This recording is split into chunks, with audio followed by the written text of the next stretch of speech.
It's the Bulls Podcast, episode 64, and today we're covering trade scenarios, our current state of the Bulls, and predictions for the coming week. Hey, Chicago Bulls fans, it's time for your Bulls Podcast. Here are your hosts, Marcus Couch and Wyse Black. Yes, welcome once again. This is the Bulls Podcast, episode number 64. I'm having a little green screen issue. What's going on over here? Happy to be back with you. My name is Marcus Couch. And over there, well, that was an abrupt ending.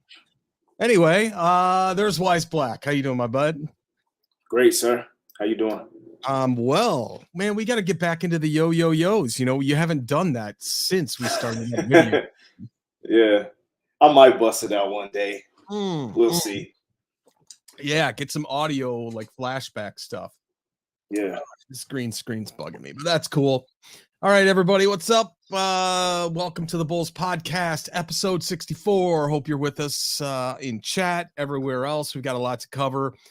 We got a big game tonight versus the Golden State Warriors, so Wyse and I thought we would get something in quick. I apologize for everybody yesterday that was involved in our live stream that Wyse and I were attempting to do yesterday. And thank you so much, Wyse, for your patience yesterday as I was trying to figure things out. With new equipment comes new responsibility, and with new equipment also, Wyse, we've got sound effects. We've got things that, like, instead of a bull roar, I can just play this to summarize the season. Yeah, sucks to be a Bulls fan right now. This is the year that we thought we'd really get everything together, that we'd have all of it. I'm not even going to address. Okay, let's address it. I'm shocked that I actually made this graphic today for the show. But oh man. Okay, Zach, you're next. I'm going to make you Billy's the clown. All right now.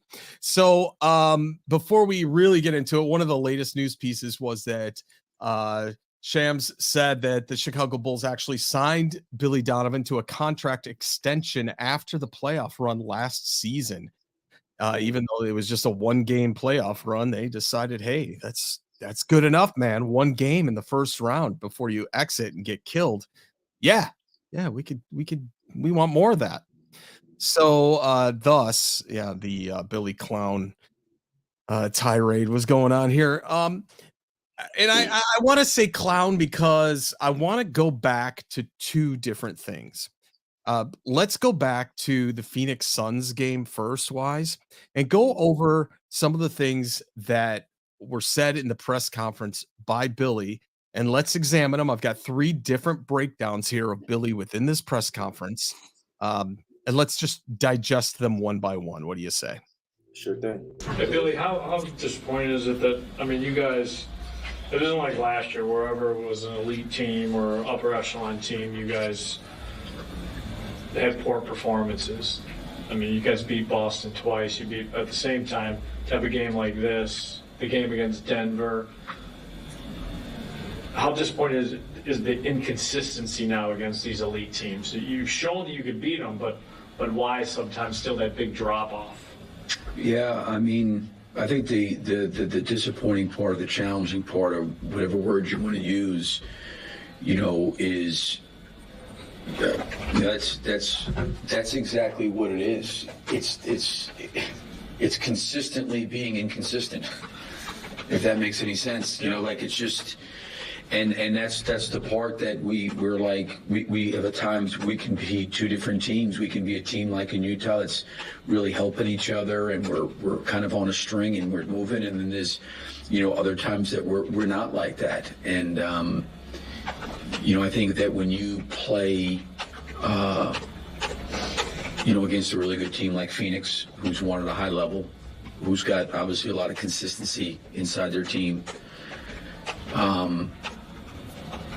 Whether they miss or make shots or whatever's going on, they're going to play the way they play.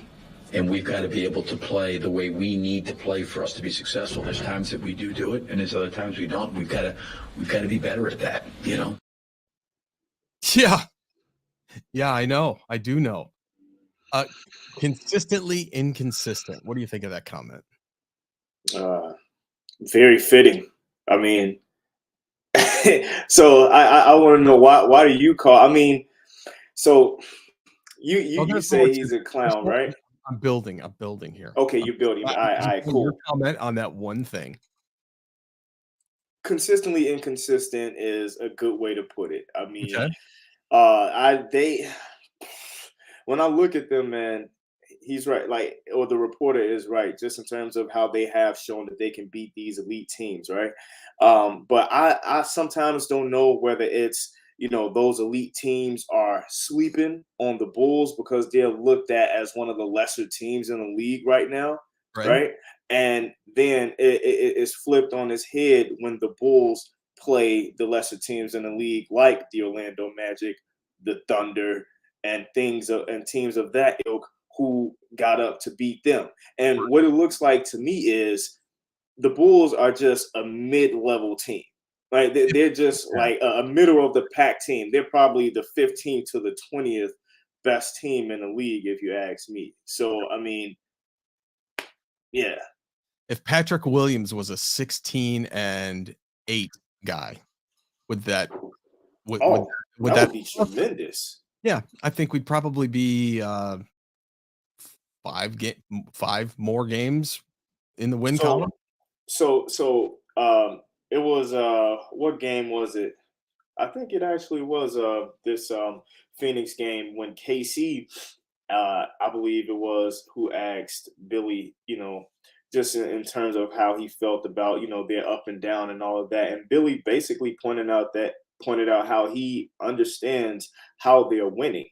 And he said that they need 5 to 7 guys to score in double figures. That's a lot. And also they need to get at least 25 to 30 assists a night. Do you understand? First off, 5 to 7 guys in double figures. That's just unheard of. Who's doing that? Yeah, the guys that Stacey King would be, eating celebratory cake every game if that were the case. Dude, and 30th, do you know that would lead to? So, all right, and this is why I'll give you kudos for the Boylan graphic, or for the clown graphic there, because he said something similar to what Boylan said. Boylan, I recall him stating that they should average 30 assists. Dude, if they average 30 assists, they'd be the all-time assist team. Yeah, all time. No team has ever averaged 30 assists. So if you're saying that that's what you need to win consistently, then we might as well flush the season down the toilet, because there's no way that you're going to have 5 to 7 guys scoring in double figures every single night on a regular basis and averaging 30 assists a game. Yeah. That's no. Let's continue.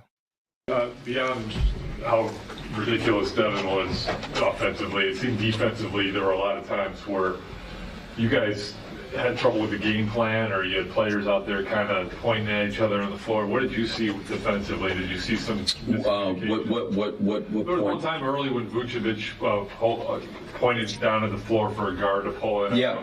In the first half. Yeah. I mean, I think I talked about this.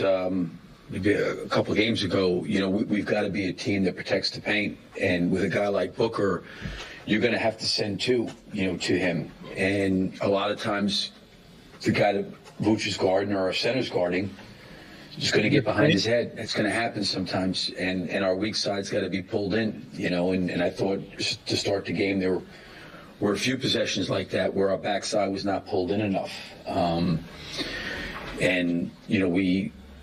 Obviously they made a lot of threes, but the problem is when you're giving up threes and some of that stuff at the rim that we gave up. And, we did, I thought in the Utah game, a pretty good job of that. But the consistency tonight was not where it needed to be against the caliber team of this.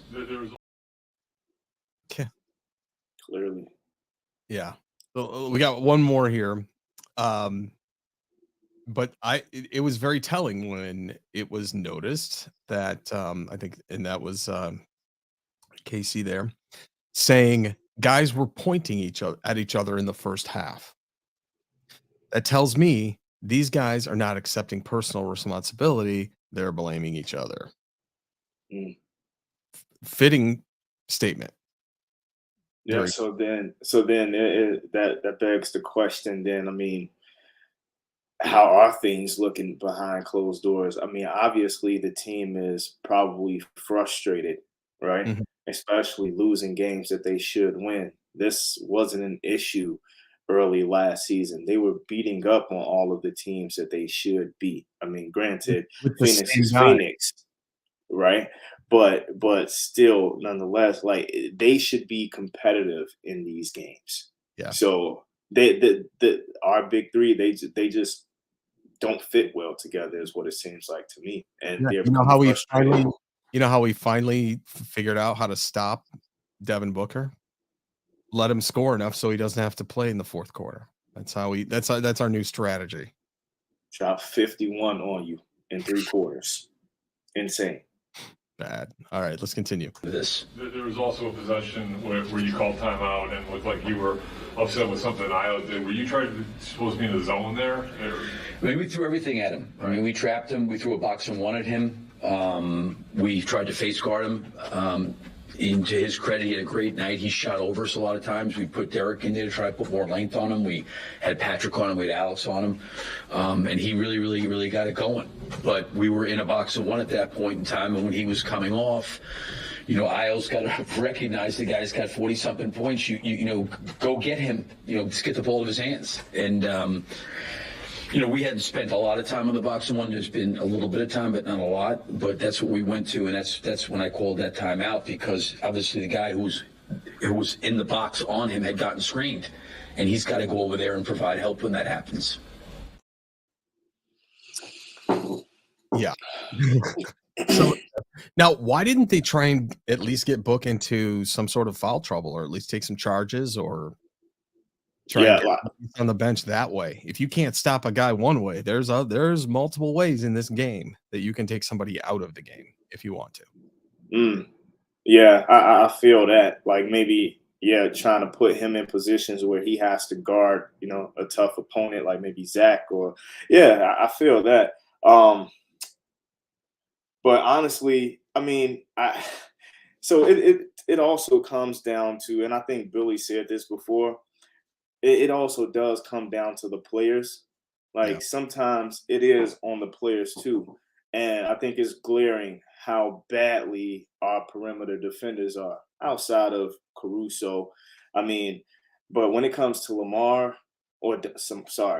DeMar and Zach, I mean, you know, he hasn't been looking great as of late, but I mean, not too many do look great against Book, but nonetheless, DeMar and Zach are the 2 lead perimeter players on this team. And it comes down to them actually playing well on both ends of the floor. And I don't care what their, you know, history says and this, that, and the third. I mean, if you really want to win games and you really want to see yourself as, you know, a part of the upper echelon of, you know, your conference, then, I mean, you got to do it on both ends. And I mean, Billy can't coach. He can't coach effort like that. I mean, you can hype them up, but I mean, it also has to come from them, man. Remember last show, we played. Let me play this clip. Let's play this again. Let's enjoy this moment one more time of our resident max contract crybaby, Zach LaVine.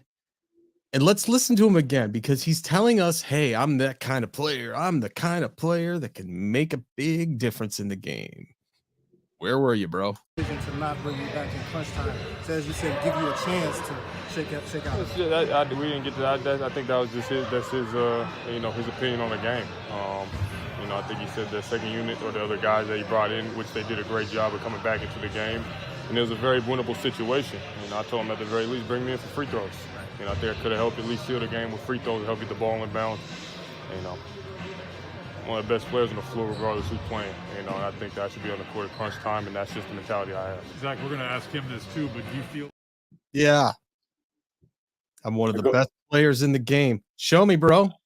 That just like you pulling that clip up again. I mean, it just goes to what you just said, just as far as a lack of accountability. Remember the show that we did and how we were saying how Zach could have reacted in that moment, with some humility and taking some responsibility. I mean, and you know what, that is what it's showing now too. Like hearing Zach say that again, and then In also thinking hindsight. about how you Yeah. was just pointing out how they're pointing at each other and all of that. I mean, it's starting to affect the team. It clearly looks like there's something bubbling behind the scenes. So I mean, it's not pretty, and we just hope that they can turn it around. I think maybe last year DeMar carried them further than we want to admit, and he's Most having definitely. and he's maybe showing his age just a little bit, even if that's just a half step slower, and everybody else is feeling it. Yeah. So I was looking at their clutch stats too. We're the worst in the league, Mhm. which is completely flipped on its head in comparison to last season, where we were first in the league in clutch games won. With This year we're last with at the 2 out same of 8. team. With the very same team. Except And and unless we wanna say that Troy Brown, was the difference maker. a little brown luck. Nah, man. It's crazy. It's crazy though. I mean, so All what do right. we say? Let's let's talk worst case scenario here. hmm If it's time to talk tank already, I don't know. I think we have to wait until at least another 20 games or so before we can really start to talk about tanking. But I'm seeing everybody else trying to pick our bones clean in terms of Mm. our players. I saw this today from Daniel Greenberg. According to Zach Lowe, the Lakers have had internal discussions about a potential trade for Chicago Bulls forward DeMar DeRozan and center Nikola Vucevic. For what? Dude, I'm doing it. The only things that I'm I doing am it for too. clearly are those picks. Give Yeah. up those picks. Come on with it. Yeah. LA gives up those picks. I think that I'm doing it, man. Okay. Now, I was gonna say unless they could get something for this year, unless they could get something for DeMar and Vooch in terms of like picks for us? the coming for this year and the following year. The only reason I say that is because those picks from LA wouldn't come to fruition until what 2027, Mhm. 28. So that's far into the future. And I mean, if we could find some other team that would get us something a lot more ahead of time, like say next season or the following season after that, I'd Oh, well, probably we rather do that happen to too. have one of those scenarios, my guy. Yeah. 3 unbeatable trade packages the Nets can't refuse. So here we go. We've got 3 scenarios. I'm gonna list them, and then we'll get reaction on each one of them individually. Here's package number 1.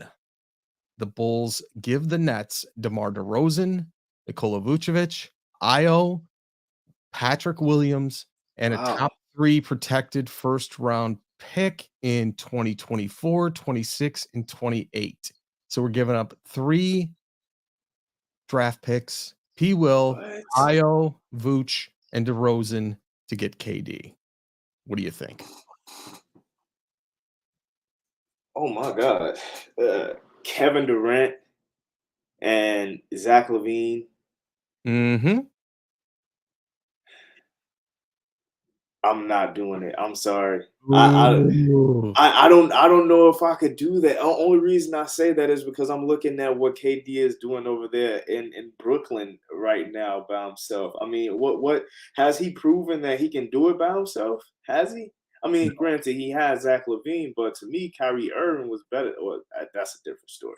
Yeah, Kyrie different was barely on the court, right?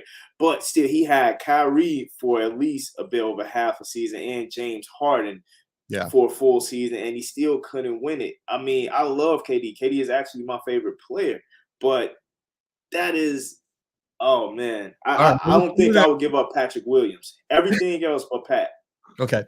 The next one is Lonzo Ball, Patrick Williams, Alex Caruso, and Vooch, and 3 picks, 2024, 26, and 28. Oh, Ball, Williams, Caruso, Vooch, and 3 picks.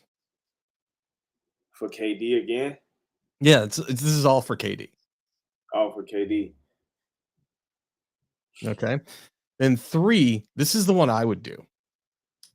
I would do Lonzo, DeMar, Io, Williams, and 3 picks. That's the one I would take out of any of these. Oh my goodness, man. That is such a tough decision to make. And the only if we talking about 28-year-old KD, I'm like, let's go. Okay, yeah. Well, KD is 34, 33, 34. I mean, how much yeah, longer you're right. You're right. how You know much what? longer does the front office have to put a real team around him? Yeah. Because stripping the team and then only having KD and a hobbled Zach LaVine, I mean, is that gonna win us a championship? And then once we're done with that, I mean, that it's over with because we gave up our future picks. So I mean, I wouldn't want a Boston Celtics situation on my hands, or the Brooklyn Nets and how Danny Ainge fleeced the Nets and all that with the, yeah, man. Oh, that's a tough one. It is a tough one. So, that's basically what we're faced with. And I have that Bill Simmons video too. Did you see that? As Nah, far as what they you haven't. Yeah, let me load it up. But while I'm doing that, why don't you give me kind of your state of the Bulls right now? What are you feeling, man? Are you in the mood to blow this thing up yet? Or I mean, are you gonna be patient? Or I mean, I think if we're gonna screw up, it should be at the beginning of the year. I keep hearing this crap about, oh, Lonzo Ball is not making any progress and we don't know, and he's not running or cutting. Dude, what Yeah, happened to him? What happened to his knee? Did that thing get hit by a sledgehammer and we just don't know it, or what? I've never yeah. heard, like, if it's this is 2 surgeries later and the guy still can't even run, or what I'm told is he can't even get upstairs yet. Sad to say, I mean, some guys just can't uphold, the wear and tear of an NBA game. Like we've seen it time and time again with various talented guys in the NBA, and I mean, sad to say, but it looks like I'm not gonna put anything on him, but I mean, Lonzo Ball seems to be heading down that path. I mean, hopefully not, because we have seen players like kind of reconstruct their games, like a Derrick Rose. Mhm. He hurdled over his knee That's issues and everything. Steph Curry, a lot of people forget early on in his career, he was considered to be a paper ankles guy. He always tweaked his ankle and all of that, and would spend a significant amount of time out of the lineup. So I mean, yeah, those are very few examples, but I mean, hopefully Lonzo Ball can be one of those. But as far as my state of the Bulls overall, man, honestly, I've said this since the beginning of the season. Actually, after looking at how we fared last year, I mean, yes, like I would blow it up just Hmm. because I'm in the business of championships, bro. Like I want to win a championship, and being honest, I just don't see this team as that. I look at Philly, I look at Boston. I mean, I even some of the other younger teams with some really good talent. You know what I'm saying? Like whoever the Magic or the Toronto, you have the Cavs, you know what I'm saying? Like Celtics with Tatum and Brown. I mean, the Bulls, we are in basketball hell right now where we don't necessarily have young budding talent. I mean, Patrick Williams and Ayo are our only 2 young guys who possibly could, blossom into something. But the only way they'll do that is if they get the ball in their hands. Like you have to give it to them and get the hell out the way. But that's not gonna happen if DeMar, Zach, and Vooch are on this team. So yes, bro, I would rather just blow this up because while their value is high right now, you need to get what you can for DeMar DeRozan before we go into a following decline, next season and another season, and he Or an continues to decline or injury. Same with injury would take Vooch. DeMar out. An Vooch injury would clearly, take DeMar. yeah, exactly. Man, Vooch clearly is descending. I mean, Zach LaVine, like looking at his game and how explosive of a player he is, he's still fairly young. I think he's at his apex right now, his prime. But even with that, we saw that Zach LaVine himself doesn't necessarily will you to wins. And for those who will say like who does or whatever, I mean, you have guys like Luka, who is a superstar, who's damn near doing it by himself, willing his team to wins. You have Ja Morant, like he wills his teams to wins. LeBron James, back when, and I know I get that's a huge example, but nonetheless, he still would be on those teams by him damn self, willing them to wins. And what I'm saying is Zach LaVine isn't one of those guys that I think that you should just put your entire franchise on his back, because he's not that kind of player. He's like a number 3 on a championship team. And I mean, so let me see if we go for this. What this Bill Simmons is. This is about a 2-minute clip. Yeah. And this is basically picking the entire carcass of the bull clean in terms of all the meat off the bones, man. This is blowing it up right here. Okay. And going for broke. This is stacking us with so many draft picks. We're like the next New Orleans here. He went in on us. Okay. Here we go. Chicago should tank. And they should go deeper than that. They should blow it up. Copyright Kevin O'Connor. Yeah, I have 3 trades right now that save Chicago, put them in the Wembanyama sweepstakes, give them a do-over, and they're ready to go. Trade number 1. DeRozan and Vucevic to the Lakers for Russ and those 2 firsts, and make the 27 unprotected, make the 29 top 5 protected. If you're the Lakers, if you're going to keep Davis, which I think is insane, but it seems like they're going to, if you're going to have LeBron's already putting out all these feelers for, you don't want to waste a great year for me. And the West is wide open, so you could talk yourself into it. What happens to Poinka if the trade doesn't work? He gets fired. He's going to get fired anyway. DeRozan and Vooch to the Lakers for Russ and 2 firsts, 1 lightly protected. Then trade LaVine to the Knicks. LaVine's coming off, the knee injury in May. He hasn't looked the same. But if you're the Knicks, you're like, well, we would have signed LaVine for the max in the summer, so we'll get him anyway. So do Toppin and expirings, and maybe take them back the Fournier trade, and maybe do like a top 4 protected first next year, something like that. And you have Zach LaVine. And roll the dice that his knee will be fine. And then the last piece, Caruso, if Chicago tanks, is the most interesting trade piece. His contract is really good. I think it's $9 million. He's somebody that makes sense on the Bucks. He's somebody that makes sense on the Warriors. He's somebody that makes sense on the Cavaliers. Could Okoro be enough to get, they don't have any picks left. Could Okoro and something else be enough to get Caruso? Probably not, because I have Golden State stepping in here. Golden State, Moody, DiVincenzo, and some sort of future pick swap in 2027. Give him $3 billion too, because Reinsdorf has been a cheap owner his whole life. And you get Caruso on the Warriors. That's somebody who could play crunch time for them. Watch out for that. So anyway, you get all that stuff, you get all those picks, and you're in the Wembanyama sweepstakes. They should be doing this. Just, Kyle, put that on the TikTok. I hope you turn the TikTok camera on, because they should be doing that. Should we be doing that? What do you think of that? So I just took notes on that really quickly. He said Lakers 2 firsts for DeMar, Vooch, and Russ. Or we get Russ, their 2 firsts for DeMar and Vooch. Cool. Love that. Yeah. LaVine to the Knicks for Obi Toppin, Evan Fournier, and next year's pick, top 4 protected.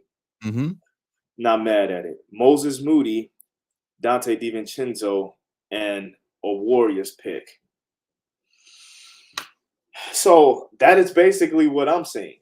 Okay. That basically is what I'm saying, because guess what? Who he didn't add in those picks are young players. He didn't add Ayo and Patrick Williams. Right. So, and he even took Caruso off of the team. So then who do they have left? We're stripped down to the studs. So guess what has to happen? Patrick Williams, we actually get to see what the hell he would do when the team is his. Yeah, we get end of the year 35-point Patrick Williams. Right? We hear him saying, like, yo, I believe that I can be a star. Let's let him show it. Because then he won't have the issue of saying, you know, I have veterans on the team that I have to defer to because I respect these guys or whatever the case may be. No, you are the team's future now. You are this team's hope. Yeah. Hell yeah, I'm doing it. I'm doing it. How many years are we going to get Russ? 2? 1? And they would buy Russ out. I don't even see AK wouldn't keep Russ. Like that would be a buyout situation. Come I on. wouldn't even want him Billy to. Donovan Hell and no. Russ Hell reunion? no. What? The only reason we would take on Russ is for that contract, or rather for those picks. We would take Russ's contract from LA, you know, to make the money match for Vooch and DeMar. But we really want those picks. And if they did that, they do it to put the ball in Patrick Williams' hands. Yeah. Straight up. I can tell you right now, Wise, I'm my DNA has more Bulls fan than Bulls analyst, because when I first heard that pick, I was insulted. I was like, what? You're not going to destroy my Bulls. And then I'm like, he's kind of making some sense there a little bit. Yeah. So I don't know. But so what do you think that they're gonna do? Because honestly, I don't think that they want to strip it down. I don't think they want to strip it down. Like them with this signing of Billy Donovan tells me that they want to continue this train going. They want this thing to keep rolling. Yeah, R-Dub Chi-Town is not buying the trade. He Lakers love sending sleep. Yeah. To try and get us to trade for nothing. We aren't in the Wembyana sweepstakes. Stop. No. So look, RW. Yes, you're right. We did give that pick to Orlando, but it's top 4 protected. So if the Bulls are so damn bad that they are in the top 3, I mean, Scoot Henderson, Wembanyama. I haven't looked at the college ball as much, but there's some really decent players this year in the draft. And honestly, I mean, it is definitely a shot in the dark because it's pretty hard, especially with how the lottery odds are right now. But I mean, I still would rather my chances doing that, bro. I honestly would. I'd rather hope for lightning in a bottle than to see us not even make it in a damn play-in. I hear you. Okay. Well, that brings us up to the time to predict games. We actually are still, I'm up one game on you still. But it's still pretty close, neck and neck. For today's game, the Bulls versus the Warriors, Wise, I have it as a win. You have it as a loss. Yes. I think I might want to change. Oh, really? Mm-hmm. No take backs. Hey, I can take it back if it's another job and the game hasn't happened yet. Come on, you got to be fair with me there. I'll stick with a dub for tonight. I don't really think it's going to happen, but I mean, yeah, okay. So then that brings us to Sunday's game with the Bulls in Sacramento. That's going to happen at 5:00 Chicago time. Who do you got for that game? Bulls versus Kings in Sacramento. It's always a weird toss-up when the Bulls play in Sac. Yeah, Sac is actually looking pretty decent this year, but I couldn't care less. I don't like when Sacramento called themselves making fun of us that one year during the Jim Boylan era when they called themselves making fun of the team. So F them, Bulls all day. Bulls fans carry the most salt out of any fan base. No. Hey, seriously, Sacramento is cracking jokes on the team? Are you kidding me? Y'all suck since y'all have been established. Like, stop it. Stop it. No, I can't. Can't go. I got your rim shut.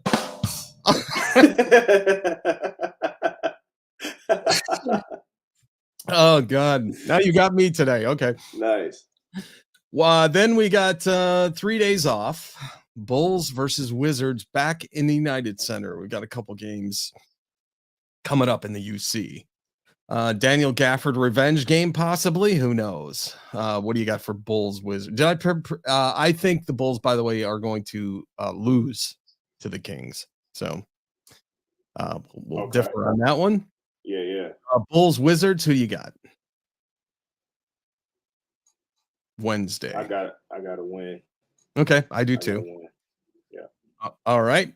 And then we'll probably have another show. We'll definitely have another show by then. But then Saturday, December 10th, Bulls Mavericks. And then they have another game the next day in Atlanta.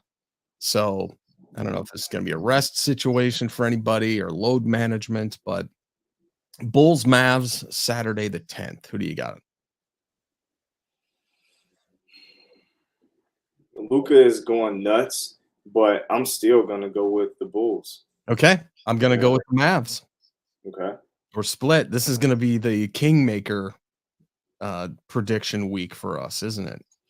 Like Yes, one of us is going to either drop like a rock or rise. One of the two.